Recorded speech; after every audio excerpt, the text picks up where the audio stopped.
Salut à tous les amis, j'espère que vous allez très bien. Aujourd'hui on se retrouve pour une nouvelle vidéo football et on va encore parler du Paris Saint-Germain.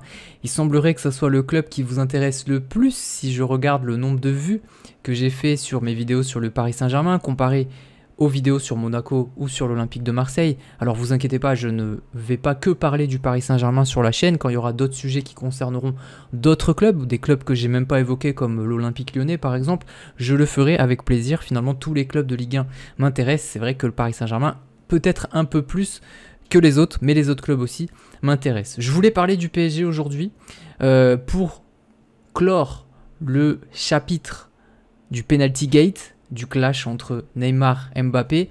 Je dis clore, mais je pense que le chapitre est loin d'être clos et ça va laisser des traces plus tard dans la saison. Mais en tout cas, je voulais vous montrer un tweet qui semblerait clore le problème et je vais surtout vous parler d'une dinguerie que j'ai appris ce soir en rentrant, une info qui est sortie sur le Parisien qui m'a choqué et en même temps pas tellement choqué puisque ouais, on parle du Paris Saint-Germain, il y a toujours des dingueries avec le Paris Saint-Germain. Alors le premier tweet que je voulais vous montrer, il nous vient de Adrien Grenier qui est très bien renseigné et qui est très proche de l'actualité du Paris Saint-Germain et il nous tweet: Campos s'est entretenu avec Neymar et Mbappé ce dimanche. Il leur a dit que leur comportement ne devait pas nuire au rendement de l'équipe. Alors le comportement de Neymar, il n'y a rien à dire sur le match de Montpellier et depuis le début de saison, il n'y a absolument rien à dire sur le comportement de Neymar et que le linge sale devait se laver en famille. Les deux ont admis à l'issue de la réunion que l'incident était clos. Voilà, donc officiellement, l'incident est clos entre les deux joueurs, mais j'y crois pas du tout. Je vais vous montrer un autre tweet. Le PSG a parlé de la possibilité de vendre Neymar, ce à quoi Mbappé ne se serait pas opposé. Ça, c'était lors des négociations pour la prolongation du contrat. Et ce jour-là, en tout cas ces jours, ces semaines-là, il y a des choses qui se sont négociées qu'on ne saura jamais. Et il semblerait que dans toutes ces négos, il y avait le départ de Neymar là-dedans. Donc on va dire que c'est pas Mbappé qui a dit je suis ok pour prolonger avec vous, mais je veux que Neymar parte. Mais le club a dit: si Neymar part, qu'est-ce que t'en penses? Et lui aurait répondu: bah ça me dérange pas, y a pas de souci. Cela a déplu aux Brésiliens. Et voilà, c'est ça le problème, c'est que le Brésilien, il a entendu ça. L'ambiance était mauvaise dans le vestiaire samedi, alors ça par contre, on en est sûr que l'ambiance était mauvaise, il y a beaucoup de sons de cloche un peu partout, comme quoi il y a vraiment eu une grosse prise de tête entre les deux joueurs. Mbappé se serait disputé avec des joueurs, donc il semblerait qu'il soit même pris la tête avec d'autres joueurs. Certains seraient intervenus pour calmer les choses. Bon, après c'est la vie d'un vestiaire, c'est normal parfois que deux joueurs dans une saison se prennent la tête, voire plus que deux joueurs, qu'il y ait des tensions, qu'il y ait des bousculades, des fronts contre fronts. Ça arrive dans une saison, surtout dans un club aussi exposé avec une telle pression. C'est normal, mais je pense quand même que ça va laisser des traces et que l'entente qui était tellement évidente entre Mbappé et Neymar il y a 2-3 ans, ils se cherchaient tout le temps, ils jouaient tout le temps ensemble, c'était même un peu ridicule parfois, je crois que ça va être compliqué maintenant. Et j'ai un petit peu peur que Mbappé devienne isolé dans le vestiaire, avec la bouderie qu'il a fait contre Montpellier, avec le fait qu'il a voulu, il a donné son accord pour que Neymar parte.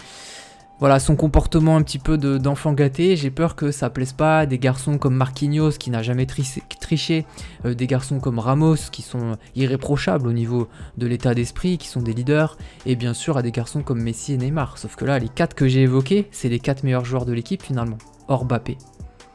Donc je pense que tout ça, ça va laisser des traces, c'est pour ça que je voulais commencer cette vidéo par ça. Dites-moi ce que vous en pensez, est-ce que pour vous c'est complètement anodin ce qui s'est passé, ou est-ce que ça va laisser des traces et que ça va pénaliser la saison du Paris Saint-Germain et de Mbappé? Moi je pense que oui. Alors je voulais vous montrer cet article parce que là pour le coup j'étais très surpris de voir ça en rentrant du travail. Le Parisien qui est un journal très bien informé sur le foot en général. Le PSG, les joueurs privés de Coca-Cola pendant les repas. J'ai dit comment ça? Luis Campos, le conseiller sportif du club, a nommé un nouveau nutritionniste rattaché à l'équipe première. Alors attends, ça veut dire que nouveau nutritionniste, ça veut dire qu'il y en avait un de nutritionniste, il est remplacé par un nouveau nutritionniste et que celui qui était là, il autorisait que les joueurs boivent du coca et de l'ice tea pendant les matchs. C'est normal, ça lui pose pas de problème.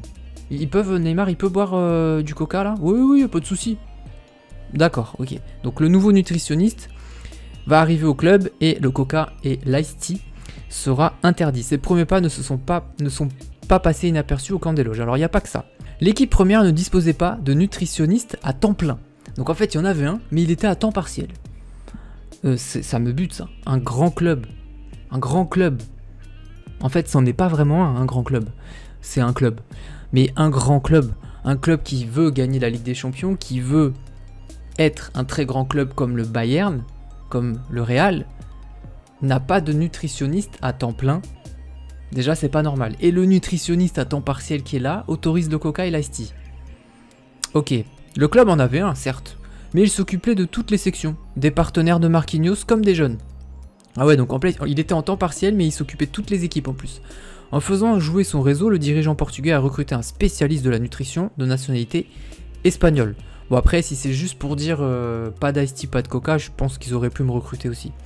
Il s'agit d'un ancien joueur de football reconverti dans ce domaine, obsédé par la compétitivité de l'équipe première. Campos restructure ainsi, depuis sa nomination officielle, le 10 juin, le PSG par petites touches successives. Donc ça c'est très bien, très très bien. Il y a besoin de mettre de l'ordre dans le vestiaire et dans le club, et ça c'est bien. Mais enfin pour moi l'année dernière, les joueurs, quand ils déjeunaient ensemble, ils ne buvaient pas du coca et de l'ice tea. Pour moi, c'était évident. La première décision du nouveau nutritionniste a été de supprimer des repas, le coca et l'ice tea, deux boissons peu compatibles pour le sport de haut niveau. Bah oui, parce que là, on parle pas d'un club de foot à 7 ou de district, on parle du Paris Saint-Germain. Ce choix logique indique que personne n'y avait pensé avant, sous le mandat de Mauricio Pochettino et de Leonardo, ce qui n'a pas manqué d'étonner en interne. Ah ouais, donc Pochettino et Leonardo, ils se sont pas dit, putain, mais Neymar et tout, là, je dis Neymar parce que c'est celui qui a grossi le plus la saison dernière.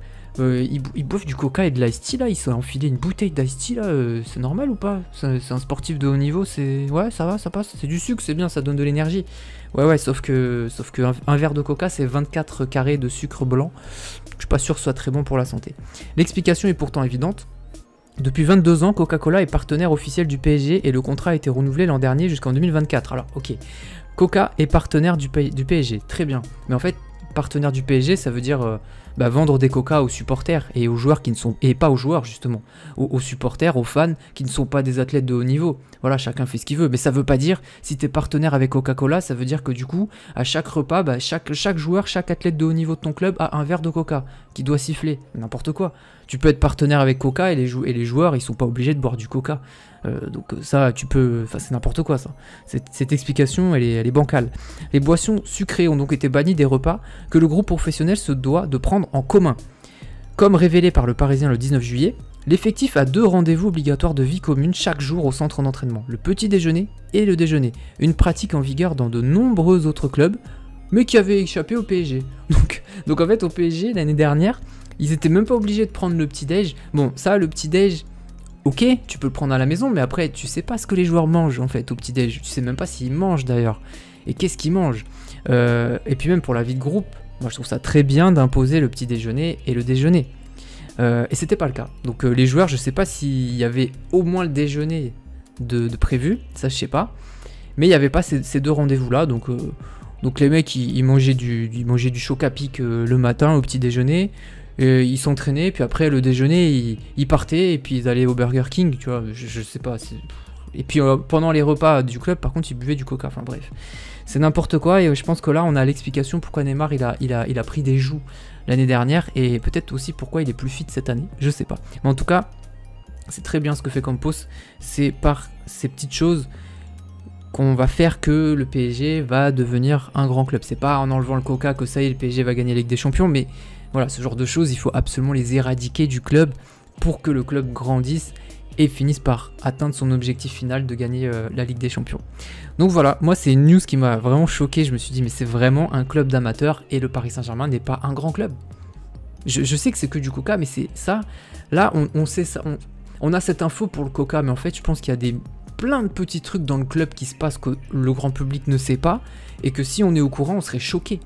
Par exemple... Il y a un des trucs que le Parisien n'a pas dit. Ah oui, je l'ai vu sur cet article. Vous voyez, j'ai failli finir la vidéo. J'ai oublié de vous lire La fin de l'article. Campos veut sanctuariser le vestiaire de l'équipe première au camp des loges, comme lors des matchs du Parc des Princes ou à l'extérieur.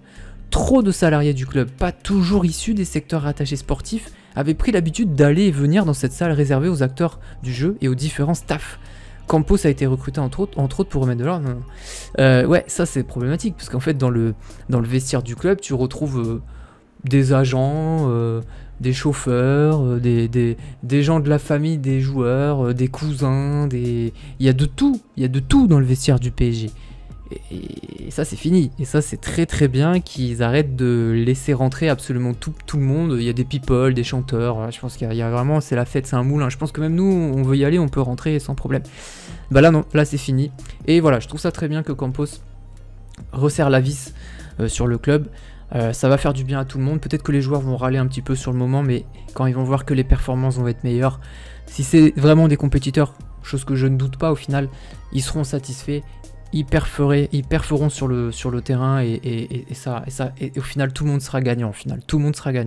Donc voilà, je trouve ça très très bien ce qui se passe, mais d'un autre côté j'ai un petit peu honte quand même qu'il y avait du coca et de l'ice tea dans les repas du PSG la saison dernière. Comme quoi Pochettino, je l'aimais bien en tant que joueur au club, il a fait un bon passage au club en tant que joueur, mais en tant qu'entraîneur il a fait un passage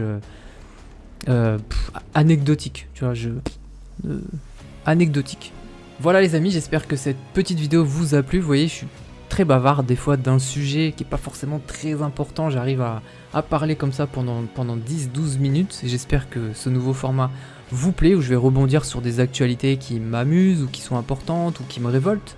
J'hésiterai pas à le faire très régulièrement. J'espère que cette nouvelle formule vous plaît. N'hésitez pas à vous abonner, pensez à mettre un pouce bleu et je vous dis à très bientôt. Salut!